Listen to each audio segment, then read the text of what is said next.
My name is Jason, and this is Just Watches. Okay, today we have my first watch from CWC, which is another brand I have wanted to check out for a while now. This was generously lent into the channel for review, and I was very excited to get my hands on it. Now, CWC is a brand that originally only made watches for the British military, which gives it an interesting history and some serious mil-spec cred. This is the Mellor 72 Mechanical, which is a reissue of a watch they started selling in 1972. Now, before we get into the review, I want to remind you, if you're enjoying the content of this channel, I invite you to subscribe, and if you like the contents of this individual video, please give it a thumbs up. Thank you so much. So as of this recording, this watch is currently available on the CWC website with an MSRP of £449, which is approximately $600 US. Now, starting with the case, it's 35 millimeters in diameter, 42 millimeters lug to lug. It's only 10.5 millimeters thick, and then it has a slightly irregular 18.5 millimeter lug width opening. Now, this is a tonneau style case that has a completely brushed finish. There are no beveled edges, and there are no different finishing styles such as high polish. Despite that, the brushing is well executed. This results in a very tool style watch case. There is a slight curve on the lugs, but with a watch this size, and especially this thin,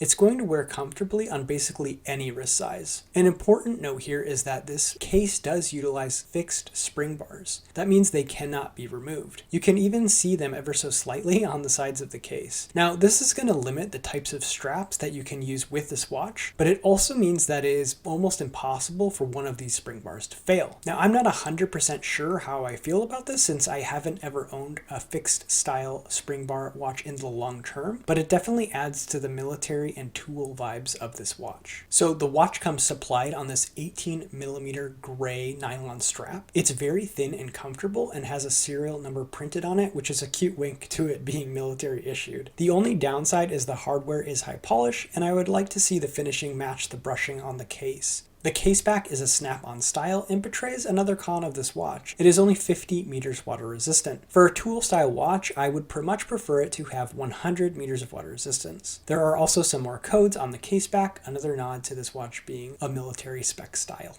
The movement in this watch is a Sellita SW210. This is a hand wind only, hacking 28,800 vibration per hour movement with a power reserve of 42 hours and a stated accuracy of between 12 and 30 seconds plus or minus a day, but we will have it on the Timegrapher later in this video. Now, this is a really fun choice for this watch and gives it a very vintage vibe. It is also an absolute pleasure to wind. The winding action is smooth with a strong, reassuring sound of the click spring. The 5 millimeter push-pull crown is knurled and easy to operate the watch with. It would have been nice if it was ever so slightly wider in profile to assist with the hand winding, but this is a minor nitpick. The watch uses a beautiful Hasselite acrylic double dome crystal that is about 1 millimeter proud of the case. Again, this is a nice nod to the vintage version of this watch. There is a warmth to acrylic crystals, and it is definitely present here. The downside, it is quite easy to scratch acrylic crystals, but again, it's also easy to get those scratches out with Polywatch. The dial is matte black with the full railroad track around the edge to designate the minutes. The cardinal positions have a Lume square, while the remaining hours have small Lume circles. All of the hours are designated with Arabic numerals except for the lumed triangle, which represents 12 o'clock. Slightly below this is a small CWC and a T in a circle. This historically meant the lume on the watch was tritium, although on this watch it's superluminova. Finally, there is an arrow at the 6 o'clock position. The sword style hands are fairly skinny and have a brushed finish very similar to that of the case. They are also filled with lume. The minute hand is plenty long, terminating inside the railroad track at the edge of the dial. The seconds are represented with a long white hand with a small counterbalance. Overall, the hands, dial, and indices are all business, and the watch is extremely legible with no extra frills. And here is the lume against this absolute monster of an NTH. Now, there's not as much surface area for the lume on the CWC, but it is bright and does hold its own. And here is the watch on the Timegrapher in the dial-up position. It is gaining about 7 seconds a day, great amplitude, very low beat error.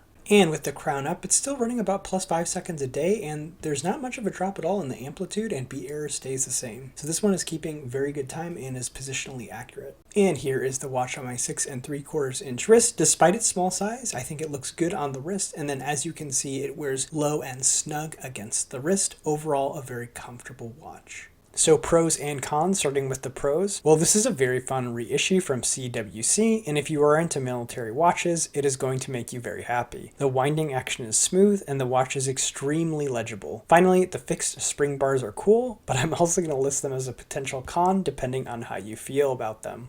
As for cons, I wish the water resistance on this watch was 100 meters. For such a tool style watch, I want to go on adventures without worrying about water exposure. Second, as I mentioned before, the spring bars are fixed, so this is something you need to decide you are okay with before purchasing this watch. Finally, and this is very minor, but I wish the finishing on the hardware on the strap matched the finishing on the watch case. So is this watch worth the money is going to be a tricky one to answer in this case. If you are into the history of CWC and military watches, then you're probably going to think this one is worth it to you. However, if that aspect of the watch doesn't do much for you, there are more affordable watches that are very similar to this one. The Hamilton Field Hand Wind Mechanical comes to mind and runs a little north of half of the price. CWC has a passionate following, and from handling and wearing this watch, I can see the appeal. It is very charming. I just wouldn't call it a resident of Value Town. So there you have it, the CWC Mellor 72 Mechanical. What do you guys think about this watch? Leave me a comment in the comment sections below. As always, if you're enjoying the content of this channel, I invite you to subscribe. And if you like the contents of this individual video, please give it a thumbs up. That's all for this time. My name is Jason, and you have been watching